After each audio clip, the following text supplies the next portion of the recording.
Hello guys, welcome to another amazing, entertaining and informative video here on another farm.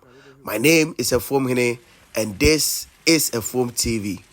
Today we are very far off our base. We are at Nsein-Axim. Nsein is in the western region of Ghana.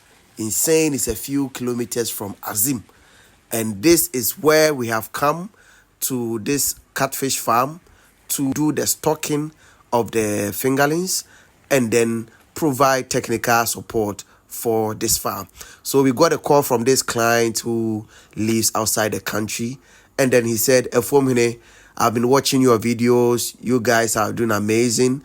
Through your videos, I've been able to set up this concrete pond, and I want you to go and check it out, see if we did a good job, and then also bring fingerlings as you come so that you can stock the ponds for me.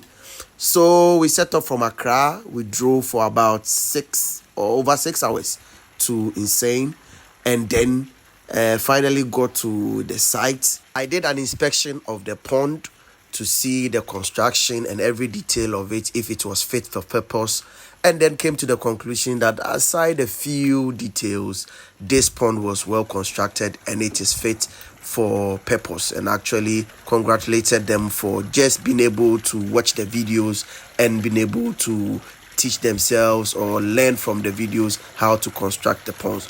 So after ensuring that everything was in order, they had already started filling the grow-out pond, so we had no option than to put the fingerlings in the grow-out pond. Here we brought 5,000 juveniles of catfish that we brought here. But as you know, we are not going to put them in all the ponds, so we chose only 2 grow-out ponds that we are going to put or stock the fingerlings in. So in this video, you can see we are putting part of the fingerlings in the first pond that had water in it. Depending on the size of the fingerlings and the distance you are going, these black gallons can hold up to about 2,000 juveniles, and fingerlings maybe a little bit more. But if you are going a long distance, you want to carry a few thousand or so that you have enough space in there and the oxygen per liter of the water does not drop to levels where the fingerlings cannot survive. So we finished stocking the first pond. We're still filling the second pond, and you can see we are stocking the second pond. Notice that there seems to be this brownish or maybe blackish substance in the water that the fingerlings or the juveniles are coming out from. And this is kind of a prophylactic treatment that we give the fingerlings if you are traveling for a long distance, or so long as the fingerlings are in transit. You want to give them this kind of prophylactic treatment so that they are very active and very strong even when you are traveling for a very long distance. So this is Humivet. Normally we will put Humivet. Some people may use different kinds of medicine, but we use Humivet, which contains some vitamins and antibiotics that helps the fingerlings to be active and energized when you take them on that long journey. So same, you can notice the same color from this pond too. And so you can see quality fingerlings. The breed we brought here was hybrid, and these hybrid are very strong. They are very rugged, and they can stand a lot of harsh weather conditions. So all in all, we traveled for over 6 hours, but when we got here, we recorded about only 3 fingerlings that were dead, only 3 mortality. And looking at the distance we traveled and the bad nature of some of our rows, we can say that it was a good job we did in transit. So after everything is said and done, when the fingerlings have been stocked and we see that they are active and they are going about in the pond, it is now time to educate, to train the caretaker of the farm. Bear in mind the owner of this farm is not around. So the caretaker, who is a very hardworking guy, a very ready to learn person, had to take him through what I call catfish 101, kind of a crash course on how to maintain the fish, how to take care of the fish, and ensure that the maintenance of the pond is also intact. So this kind of training focuses on four main areas.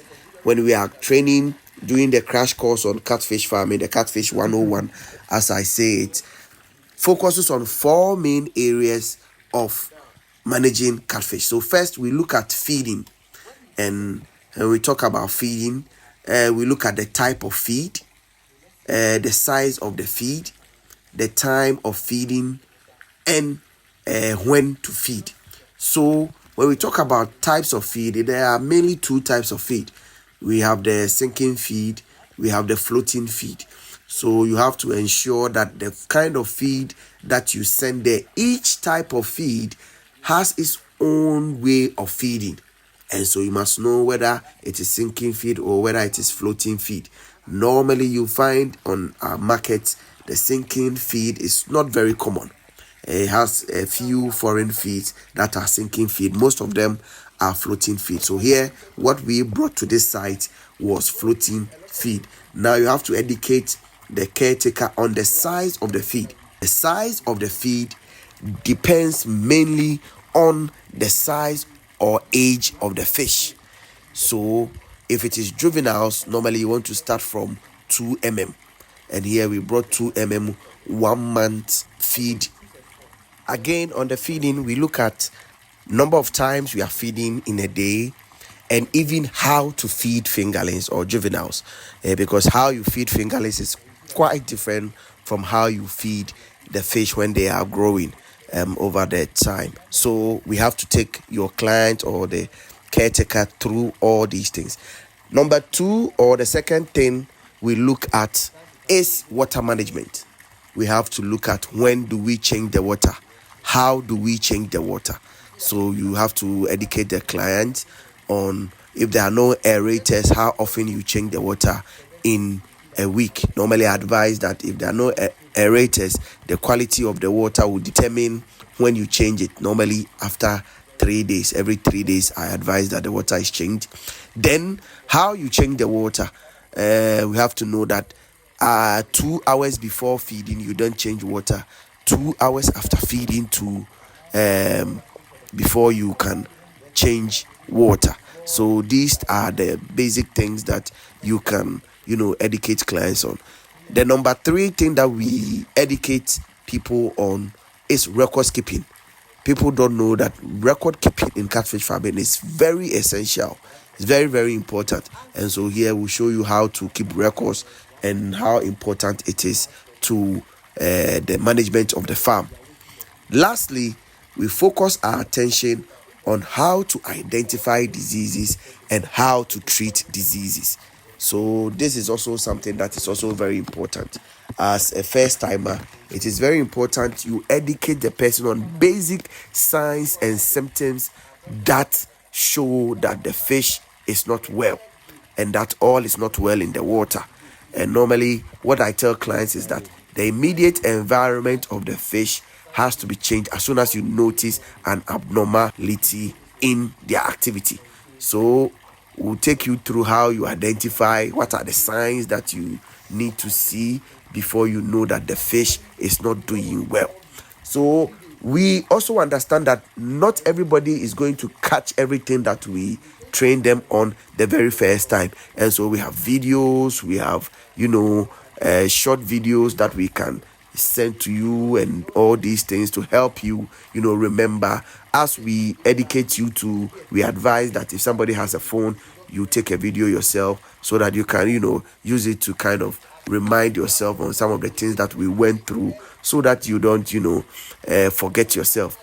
Our numbers, we leave our numbers behind so that you can call anytime to if there's a challenge. We actually advise that the first few weeks that the fish are there, you keep us on constant back and forth communication so that we can help keep the fish safe and pass the high mortality rate period. So this was our first time of going to Axim. We've gone to different parts of the western region. I mean, we've traveled far to Tikobo, different parts of the western region, and it's a very beautiful place to be. And we always appreciate any time we get the opportunity to go there. We also want to promote, agri-tourism, going around showing people what can be done at different parts of the country. So all in all, this was an exciting journey. We are glad we came. We are also even more excited that the client also appreciated our effort and was also very happy that we came. So I hope you enjoyed this video. Hope to come your way another time and take you on another journey to one of our very many sites, many farming communities and farming locations, and bring you what other people are doing to promote agri, to promote farming in Ghana. This is a Foam TV. If this is your first time and you like what you see, click on the subscribe button, share this video, and hope to come your way another time with one of our most entertaining, educative, and informative videos here on a Foam TV. See you again. Bye bye.